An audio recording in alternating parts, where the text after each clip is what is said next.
Good morning, good afternoon, everyone. This is Peter Thurkelson from the Lawrence Berkeley National Laboratory. I would like to welcome you today to our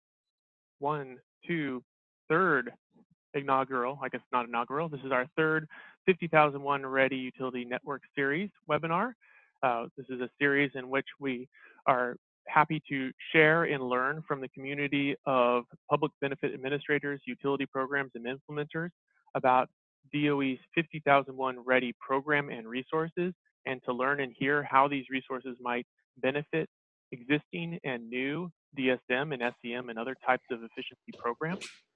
Today, I'm excited to first introduce Sandy Glatt, our host for this event. She'll be providing some updates on what we've been up to at the Department of Energy and Lawrence Berkeley National Laboratory.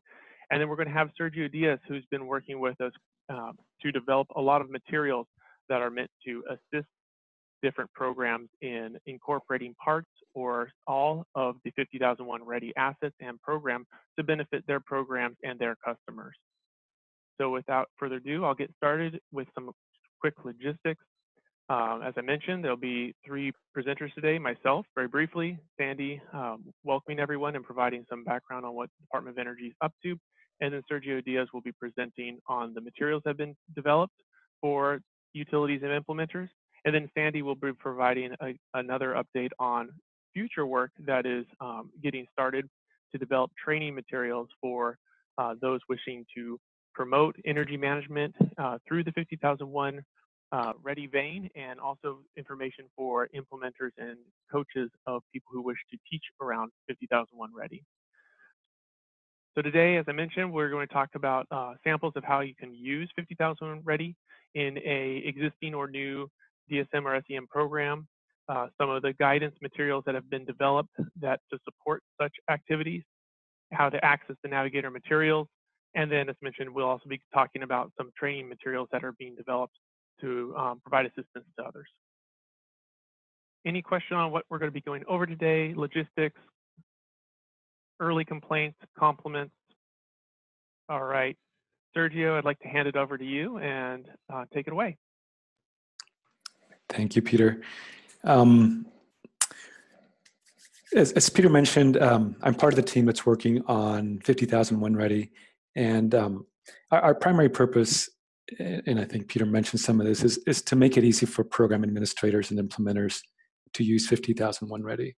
So we've been developing a variety of samples that can give folks an idea of how 50,001 Ready can be used. These are meant to be starting places. They're not prescriptive. They're just ideas so that either a utility program or an implementer can look at some concepts, some simple designs that might trigger ideas. There's also guidance for folks that decide, yes, I want to use 50,001 Ready somehow. There's guidance documents that can help walk through decision making on how to use 50,001 Ready. And then we're also trying to make sure that anyone that's interested in 50,001 Ready can have access to basically raw materials, whether you're creating a presentation, a training, webinar, materials, any type of materials. We're trying to make sure that you have access to anything that we've developed so that you can create materials and don't have to recreate things from scratch. So all of this, the point of all this is to make it easy for you if you choose to use 50,001 Ready.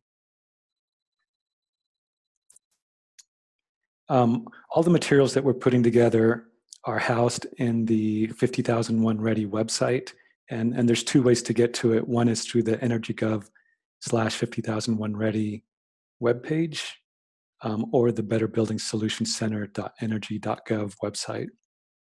And as Peter mentioned, these slides will be sent out, and I try to make sure that through the slides you can find how to get to them easily.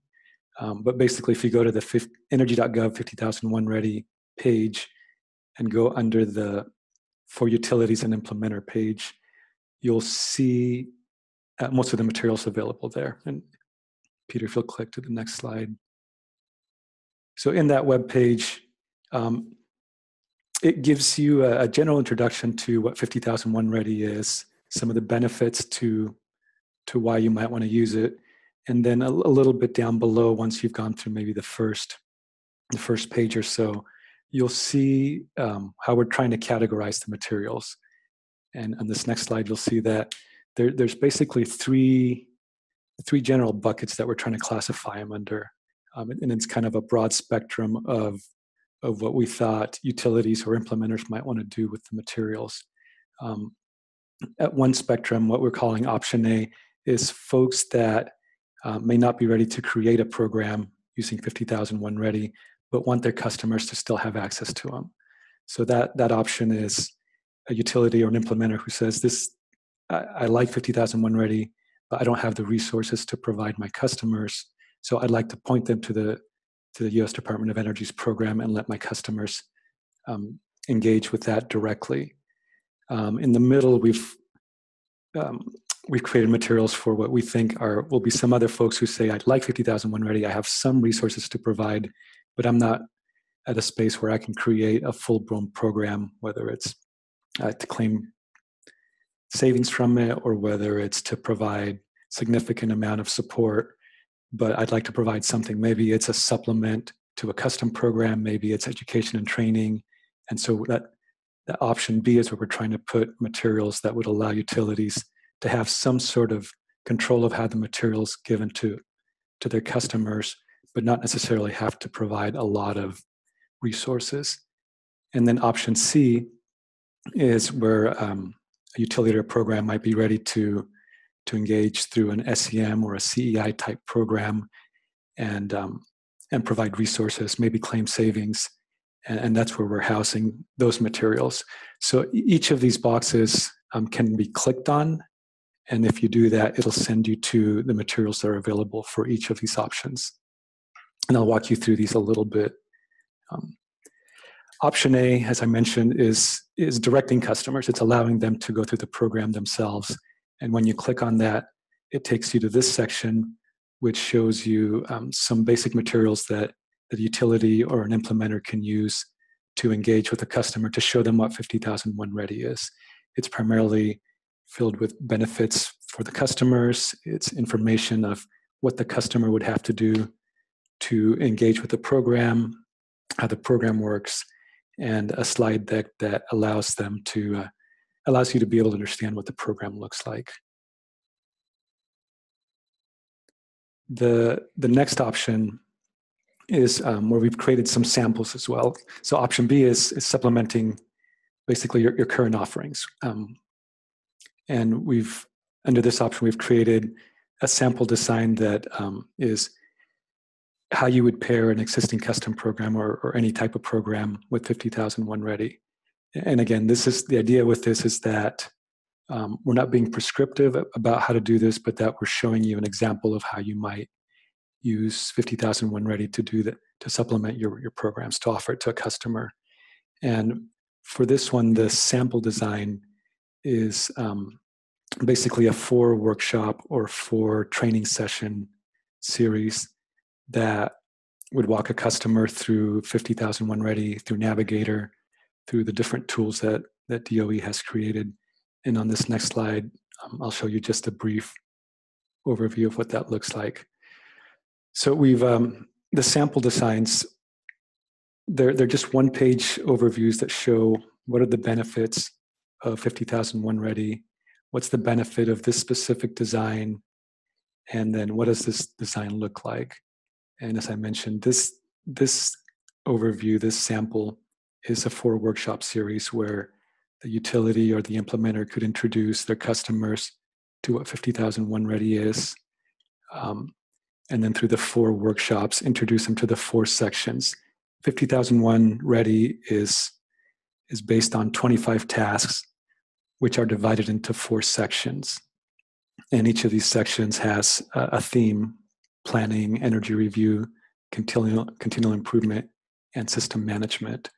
So the idea with this sample design is that a utility could take customers who are interested and walk them through those 4 sections, introduce them to what that section means, and give them a sense of how to work through Navigator, how to access resources, and how to complete that section on their own without having to provide any additional resources. So basically allowing the customer to walk through the program themselves.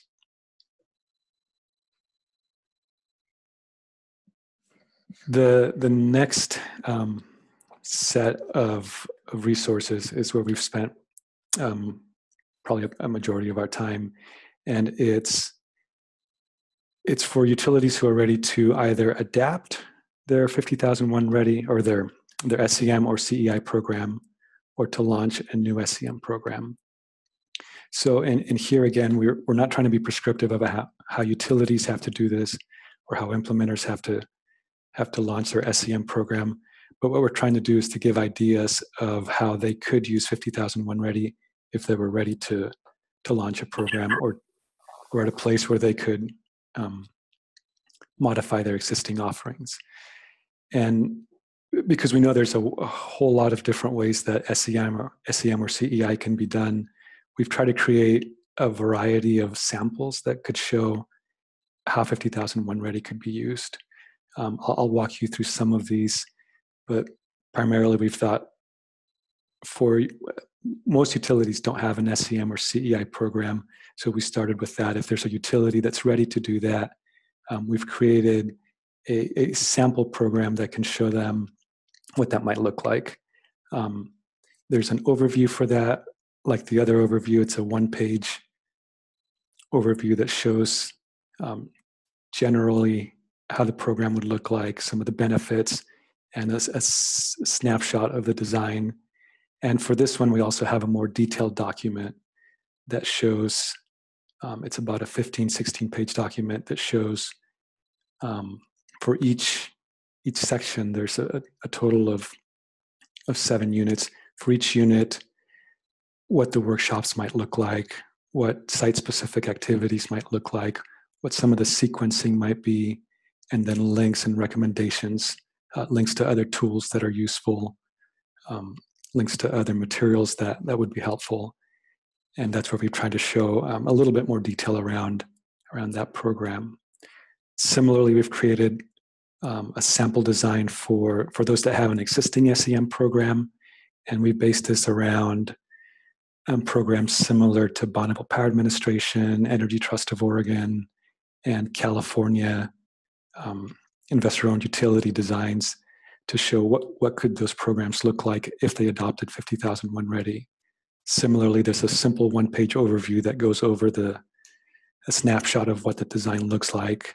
And then there's a more detailed document that shows what each separate unit would look like, what the workshops might entail, and then what the specific activities that the utility or the implementer could engage with the customer on look like.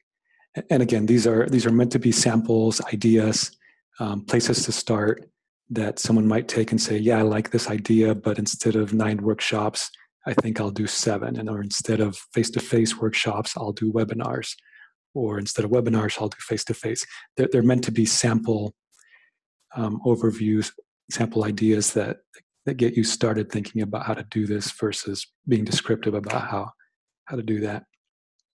The next couple are for utilities that have an SCM program that might want to provide 50,001 ready to customers that have gone through the program.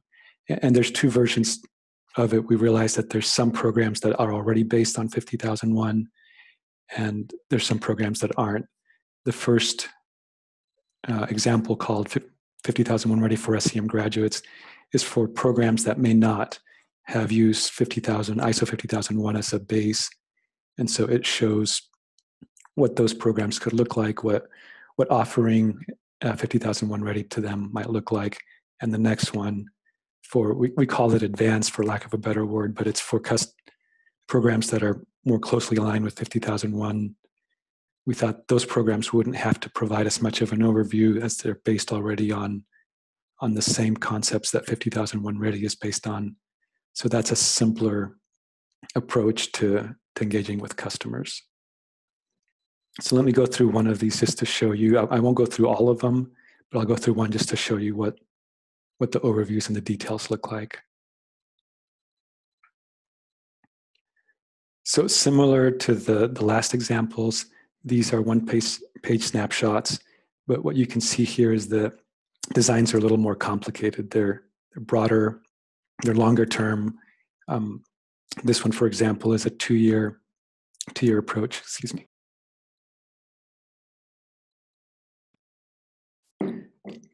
And is 7 different workshops that show the customer progressing through the different sections of 50,001 Ready. As you can see in this example, there's 7 units. Each unit has workshops, site-specific activities, and a description of which tasks the customer will be introduced to through that unit. In the detail on the next slide shows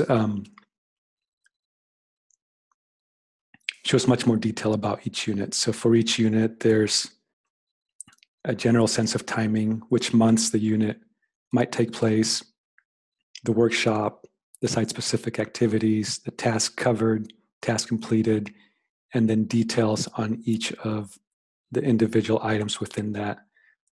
So this brief description of what each meeting might look like, what each site-specific activity might look like, details around the workshop, which tasks are covered, which elements of the task are covered, and then a sense of timing between all the different elements. And again, these aren't meant to be descriptive. They're meant to be places for you to start thinking about that, yes, if I'm creating a new SEM program, this gives me a snapshot of where I might start. I may not use all of it. I may use some of it. It might trigger ideas and I might go in a completely different direction. But we thought that it's often much easier to edit than it is to write. And by you having something you can start with, you can modify it, you can edit, you can move things around, you can delete things, but at least you have a good place to start. And as I mentioned, there's overviews for all of these. 2 of these programs have details now. And I think based on feedback, we'll decide whether we create more samples and more details to some of these, or whether this is sufficient for this community to get started.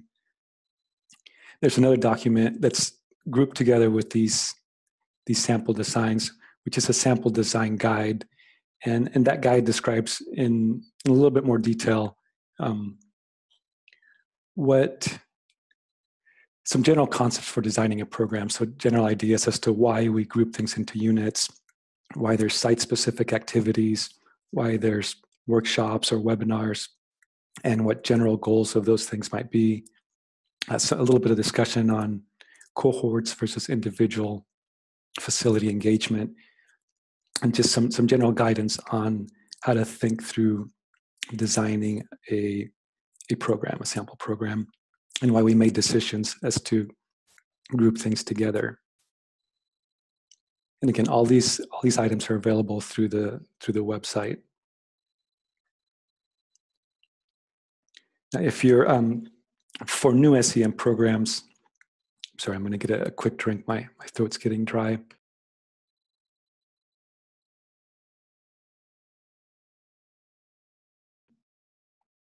For creating a new SEM program, there's an additional resource that's a little bit farther down the website, which is called the SEM Program Design Tool. I won't spend a lot of time on it, but this tool is a simple tool that asks a couple of basic questions for someone who's thinking of designing a new SEM program to help them think through concepts of 1 year versus 2 year, how much support to provide or how much support not to provide, and even some questions around, is it worth launching a program now, or is it better to an SEM program now, or is it better to try to start with a simpler type of program before launching a full SEM program?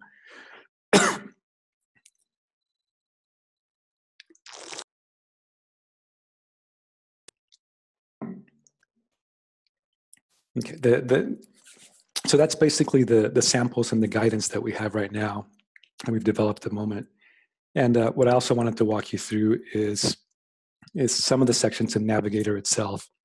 Not so much to show you how Navigator works, but more to show you the resources that are there that I think a utility program administrator or an implementer might find useful. And these materials are available either if you've created an account and log in, or if you're just exploring Navigator. So through either of those links, I'm sorry.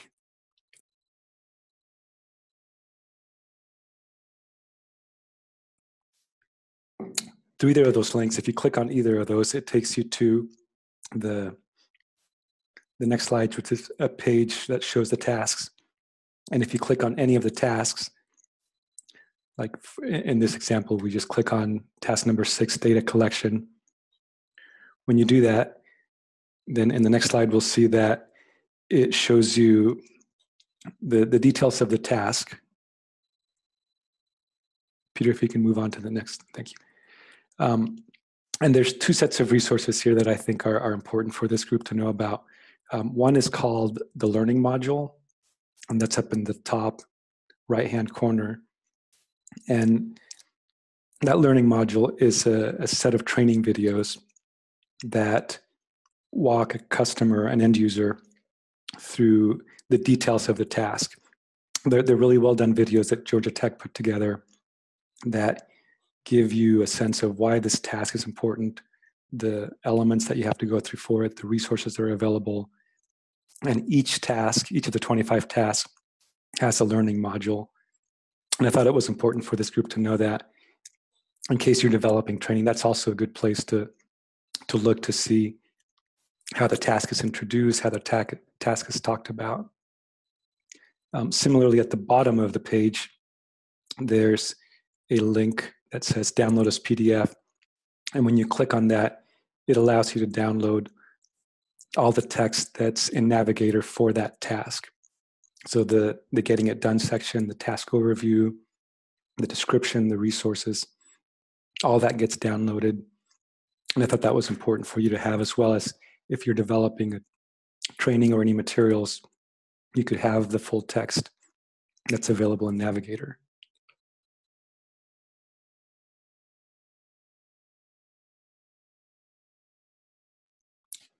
Now, another resource that's available from any page in Navigator is if you click on the Explore menu option on the top right-hand side, there's a resource index.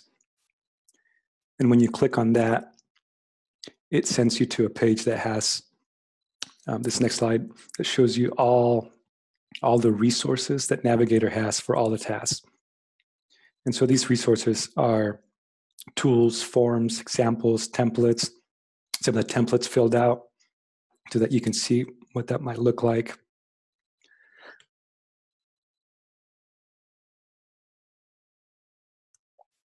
Excuse me.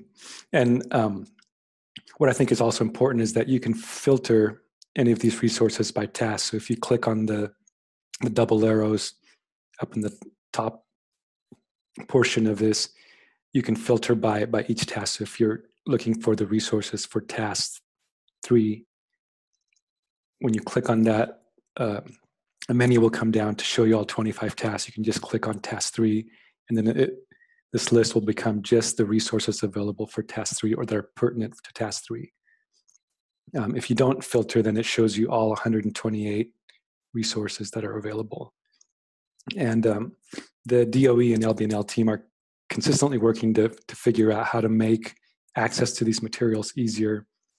So again, if you're looking to create a program that you can access these materials for any of your trainings, for any of your materials, that you can see these materials. And we're looking at ways to make that easier. So if there's feedback on how to do that, that would be great as well.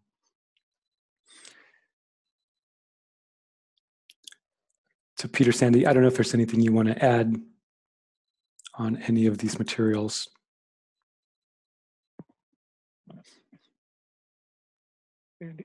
Sandy, is there anything you would like to add? And then maybe this is, I apologize to everyone. I said that I would give Sandy an opportunity to provide welcome and introduction and provide an update. Maybe Sandy, if there's some comments you'd like to make about the materials that we've been working on with Sergio, and then provide your introduction.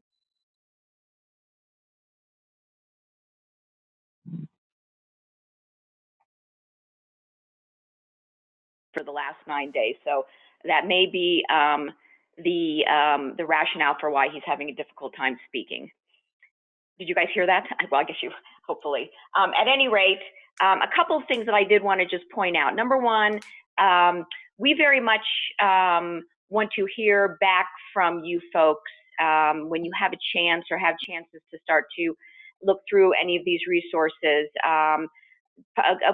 One of the main purposes for having this and calling this a network series is the networking portion of it, and the importance of getting feedback and understanding from you guys what are the kinds of resources that really are the most useful and would make it the easiest for you to engage in this program if you're so interested. So feedback is extremely important to us. Some of the things we know we've heard in the past and we're going to be addressing down the road. One of them is customer recruitment, and there's some different, and that's always very challenging, and probably one of the key questions we get asked, since most utilities and implementers don't have customers that are banging their door down to get this kind of program or activity. So, some of the customer recruitment opportunities and challenges and folks who've been able to kind of overcome those barriers. So again, if you have ideas in that space, let us know, and as well, we're collecting it from other places. The other one that we get asked about a lot and is slow going is the program evaluation information, and that's one of the first things that folks ask. Are there case studies? Are there, can you give us examples of other utilities that are doing this with such and such kinds of customers? We are beginning to roll some of that out. We are early in the deployment process of this, and the uptake is we're kind of starting to see the curve really tick up from a onesie, twosie to more and more folks that are beginning to implement this and actually starting to integrate it into utility programs. So it's slow going, and we're working our way towards that kind of information. So we understand that's heavily requested, but we don't have a lot of it right now. So I wanted to point that out. The other thing I did want to also point out was that in the introduction, when Peter, you said, where to go and find the slide decks for the network series. As you might have noted, that this is being recorded, and we will have recordings of all of these. The first two are forthcoming. We have to do transcriptions before we can actually post them. So as time rolls on, all of these network series, the slide decks as well as the recordings, will be posted, and you're always welcome to reach out to me. My contact information is pretty much all over the place. And finally, one other comment. I think it's important to note, and hopefully, and I think Sergio did a very good job of covering this, and we try to bring it up as often as possible. DOE is not looking to be the face of this program to customers. We're looking to develop materials. Our goal is to get as many entities out in the marketplace across different segments, anything from institutional, commercial, federal, and industrial, municipal, implementing 50001 ready or ISO 50001. And so, that's our goal. So, we want others to have, make a business proposition out of it. And that's, we're trying to provide as many resources as we can to make that workable. So I always want to emphasize that. The other thing I want to emphasize is that all of our resources, including the navigator, the regression tool, the energy baselining tool, which is called our footprint tool, and all the other materials that Sergio just went over, and a little bit of the training stuff that I'll be talking about in a minute, is no cost. So there's never any cost. It's publicly available. It's open source format. With very few exception, it's we're not going to, you can lift and pull pieces. You're not required to use anything in any certain way. Certainly all the written stuff, all the written materials, all the curriculum, all of that stuff is pull from, rebrand, co-brand, et cetera, et cetera. So again, it's not meant to be prescriptive at all. It's meant to be hopefully helpful. And the last thing I wanted to mention is, particularly in the option A, which is the, you don't really have a lot to provide, but you've got customers who might be interested in, and you want to send them directly to the DOE website to work through it. We do provide a pretty robust help desk resource with that. So they're not flailing. They're not completely on their own. If you send them there, all throughout the navigator, if you need, there's buttons that say if you need assistance, click here and you can send questions off. And I will offer up as well that if there are utility programs that are getting ready to want to pilot this with a customer or some customers, and they're, they just don't have a lot of background. In the early stages here, we will offer up a technical personnel who can work directly with you your first time through this to make sure that you have the resource you need and the support you need. So keep that in mind for the early adopters. And I'm done with my spiel till the next slide. Well, that, Sandy, is a perfect opportunity to start answering some of the small handful of questions received on the chat. The first question was, will someone from DOE be helping or hosting the workshops? What are typical costs involved? And you just mentioned piloting these. Yeah, piloting them, certainly in the beginning, yes. And so we can make folks available in the early stages to help do the training. And actually, when we get to our training slide, which is sort of at the end of this, that'll probably help as well answer some of that question. So particularly in the early stages where we are now, we are much more able and interested in providing both, more technical help as needed, as well as we can certainly help with training. We also can direct. We have other individuals who aren't specifically DOE personnel or the direct supporters of this program, who can also do the training. Now they would need to be compensated for doing it. These would be external contractors, but the skill set is out there to procure, as well as in the early stages, our ability and willingness to help for no cost. Great, and I think it is worth repeating what Sandy mentioned earlier, that these materials are meant for ultimately for others to make use of for their own business and their own economic gain in distributing the information about energy management systems. So in the long term, DOE is not looking to be an implementer or be a long-standing teacher of this material directly to end users, but to create assets that others can use to go out in the marketplace and do that work. The next question is much of Sergio's presentation new material on the 50001 Ready site? And I'll take a first stab at that one and say the first point is there has been a nice consolidation of DOE energy efficiency materials towards the Better Building Solutions Center. And that now, that is the page, the screenshots of the page that Sergio showed. That is the repository now for all technical materials around 50001 Ready. And specifically in the 50001 Ready program, as Sergio showed, there is a section for implementers and utilities. And within that, this is where all those materials are housed. Most of these materials are new to that web page as of late last week, early this week. They've been all in development, and we wanted to get them up before this webinar. So there is an expansion of materials on that website. The structure of that website has not largely changed in the past month or 2 months or so, but that is an ever evolving and growing set of materials on that website. And we will send out emails and notifications when there's major updates to that website. This is one of those. This is one of those where we have a lot of new materials up there for people to use. Please look at them. Please comment on them. Please tell us, yeah, I think I can make a business out of this, or no, this is kind of just fodder that's hanging around.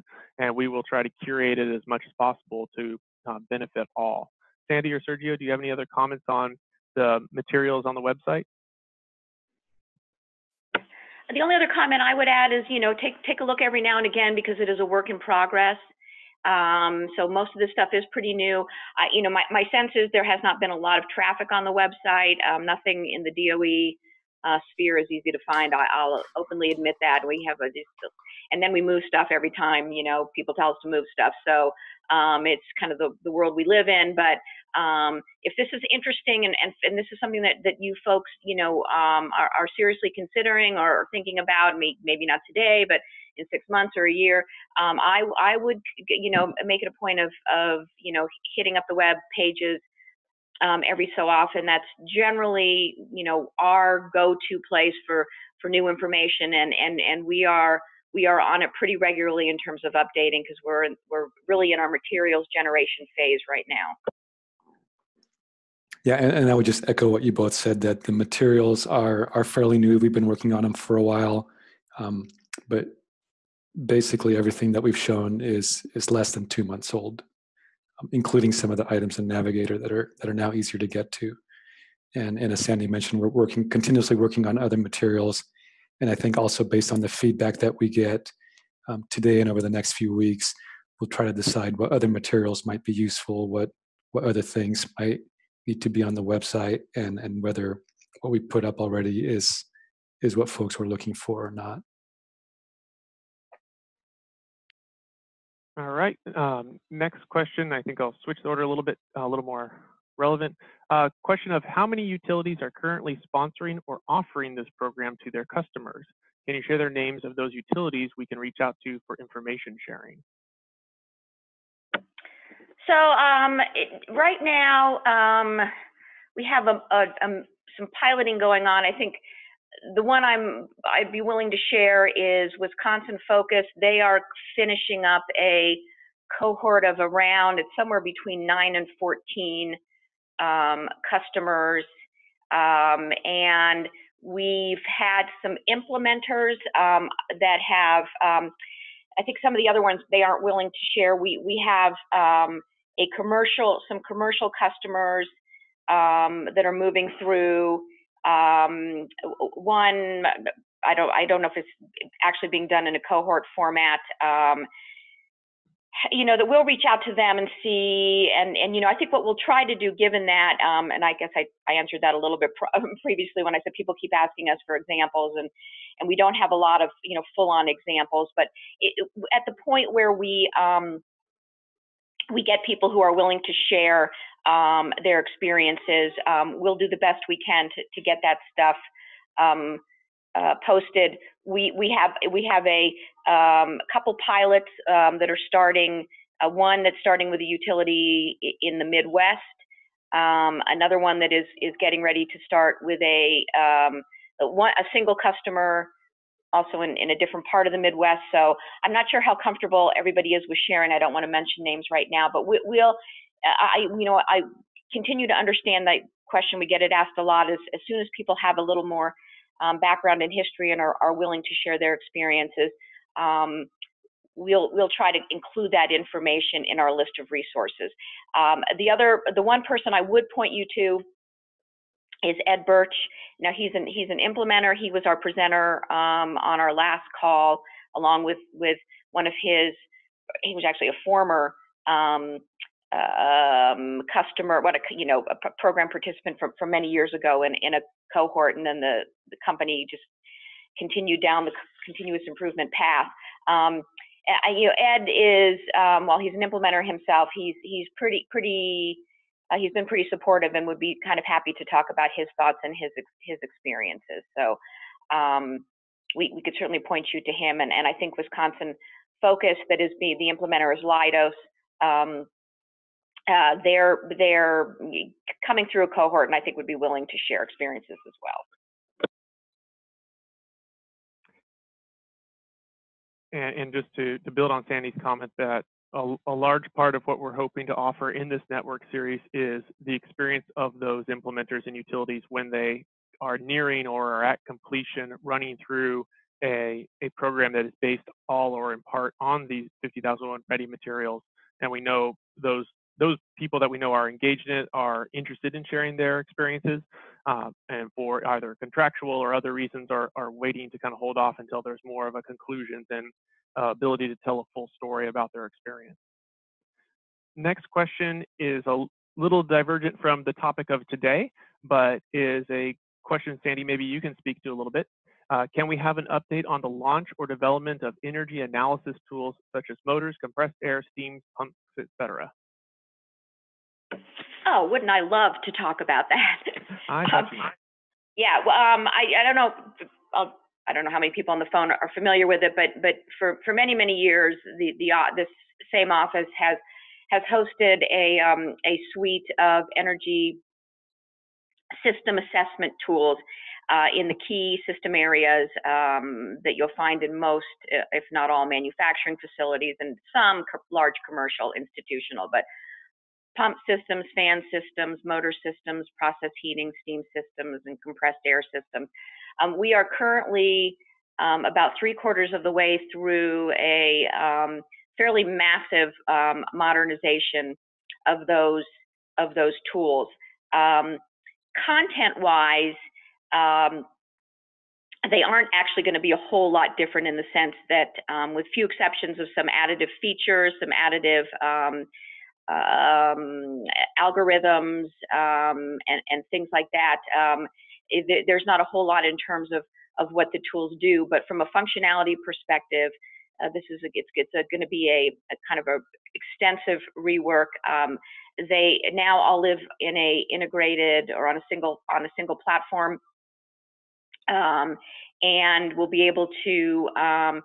They're now, and most importantly, they are modernized to work with the current IT infrastructure. So, you know, you can do it in a Windows, in a Mac, in a Linux system.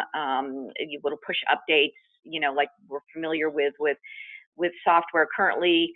If initially the tools will be downloadable, ultimately they'll also be online access. We're starting with downloadable, moving to online. Data sets can be shared, reports can be shared between the tools. These were all things that didn't happen before.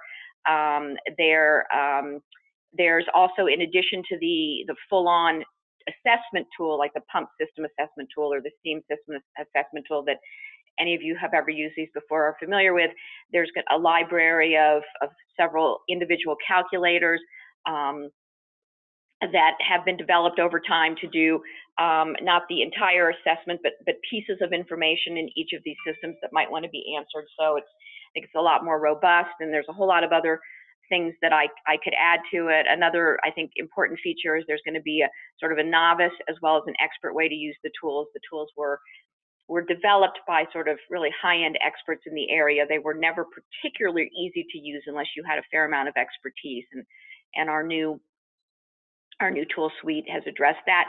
They're also open source, which means they'll be in an open source environment, and folks will have access to the source code. And if there are things that they want to, you know, modify or add on or et cetera, that the open source environment allows folks to do that, that's available now as well. We should be having some webinars around this, probably starting in the late part of the fall, which is when we should have all but 2 of the tools fully integrated into the tool suite. So we were waiting. We had to do a lot of the IT stuff first, and that's where we're at. So long answer to probably a short question, non-related, but there it is. Great. Those are the questions we have received at this point in time, which is kind of perfect timing because we've got about 15 minutes left of our time together. And I'd like to move us forward into having Sandy provide an introduction to other training materials that are under development. Sandy? Yeah, so, and this might kind of intersect a little bit with what Sergio said. I know when he probably went through the templates and you saw all his recommendations for you know, different kinds of how you would maybe plan or do different training sessions. We are also getting in the process of developing curriculum materials that would support that. So you wouldn't be left hanging to sort of figure out how to develop the curriculum. And I will reiterate again for the 50 millionth time that these are all meant to be examples and ways you can do it, but not prescriptive. So you can take things and use them however it works best for you. There's really 4 areas that we are currently focused on.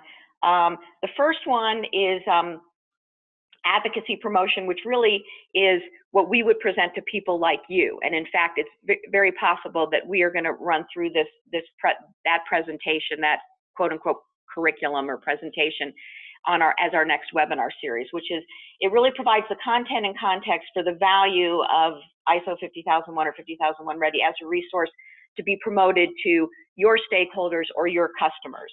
So what this really is our way to communicate with the folks that are then going to go out and recruit the actual end users or customers. And you know, again, our intent is to grow the population of folks who can gain a business advantage or an opportunity through the deployment of 50,000 watts. We want to grow a market. We want other people to make money off it. That's not our job. We just wanted the market to grow. The second piece is really probably the most relevant to most of you, and that is what we call our comprehensive task training and workbook. And this will be just a set of materials that will be developed for each of the 25 tasks. And it'll include, it'll be based on the Navigator, but put in a format that can be more easily adopted to various different ways that folks could be trained. So whether it would be live, actually walking through the tools and resources, or done through slide decks, it could be done in person, it could be done through webinars. It can be co-branded or it can be rebanded and organized and reorganized. But either way, it'll be completed. It'll be how-to examples of completed templates, examples of the various tools filled out using kind of case studies in a municipal, case studies in an industrial, case studies for a federal, case studies for institutional, commercial. So across a variety of different sectors. And as I said, we're very customizable for who's ever doing the instruction. It really is what we consider, this will be the core curriculum and it can be deployed either one-on-one, you know, as a coach walking an individual end user or customer through it, or converted and being delivered to a cohort. So, you know, several folks sitting on the phone or sitting in a classroom. So that's the bulk. And again, it'll sort of be for each task, there will be a folder of materials. And you know, you can walk the end users through, you know, task by task, and the tasks don't need to be done, and typically should not actually be done in the order of the way that they're in the Navigator, but you know, it's all customizable. The Jumpstart 50,001 Ready, this is actually a 2 to 3 day in-class training. It's going to be modeled after the workbook, just condensed and actually already organized. The idea here is that folks in the room, you know, work together. You might have teams. We have in our Better Plants program, we offer what are called in-plant trainings in the system areas that I just was noting in our system assessment tools, for example, a pump training, a pump system training, or process heating system training. The idea there is you're actually in a facility, so you're looking at the equipment, you're working in teams with actual information. This curriculum is going to be developed with that thought process in mind, although you don't actually need to be in a facility for 50,001 Ready. I put it up here because it should be adaptable outside of the DOE in-plant training infrastructure. So if people do want to do things in a classroom-based 2 to 3 day format, this curriculum is going to be developed for that. And finally, and probably importantly, the Certified Practitioner in Energy Management System training that's been around for quite some time now. We are completing the development of an online version of that. It's been piloted and is being modified after the pilot, and will become readily available. This is really train the trainers.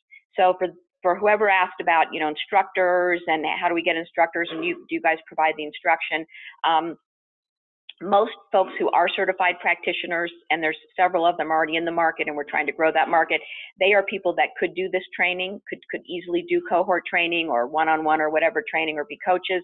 But we also offer this up for your teams, if you're implementers or whatever, to get somebody on your staff who goes through this training. It's about 6 to 8 weeks for the online version. You know, obviously you're still at work, et cetera, et cetera. You can just or you can do it in a 1 week long classroom version. So that's where we're going with the training curriculum. And again, feedback, but that's to let you know that a lot of the example program designs that Sergio was letting you know, we are also trying to create a lot of the resources to support the activities in the training that would be part of that. And that's it for me. Great, thank you, Sandy. Any questions on the upcoming training materials? And kind of something to look forward to, but if you have an expressed interest in potentially using these in the future, please contact us and let us know. We, as Sandy mentioned, these will be rolling out over the next bit of time, and we would love to have anyone's input on how to make them as useful as possible for as wide a community as possible.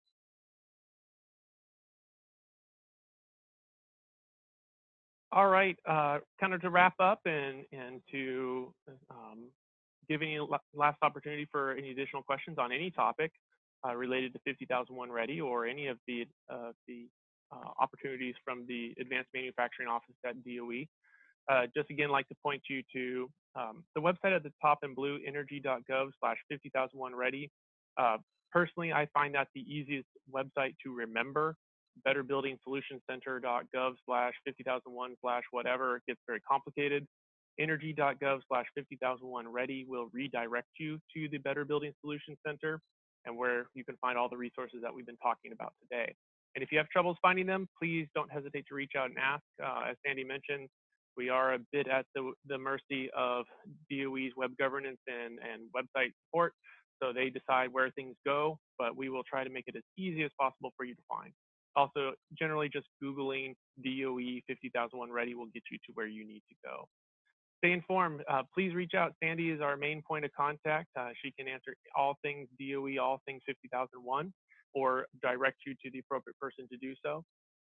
Again, sign up for email updates and other programs. Coming up in the series, we'll be starting to look at measuring energy performance, setting up a help desk, developing your own recognition program, training and curriculum in more detail. As you can see, all of these bullet points really focus in on the external community outside of DOE, really taking, running, and making use in their own way the materials of 50,001 Ready. We look forward to seeing you guys again in another couple months. Again, our webinars are hosted on the third Wednesday of every other month. So I believe that means on September 19th or 18th. It'll be September 19th at 9 a.m. Pacific, 12 noon Eastern. We will have our next webinar unless there's an unforeseen need to change. With that, I'll give one last opportunity for questions. And if there are none, I'm not seeing any come in. I'd like to thank everyone for joining in this July summer month when there's a lot of family vacations and other fun things going on. And look forward to seeing you all either at the STEM Collaborative meeting at the ACEEE Summer Study or at another get-together soon. Thank you.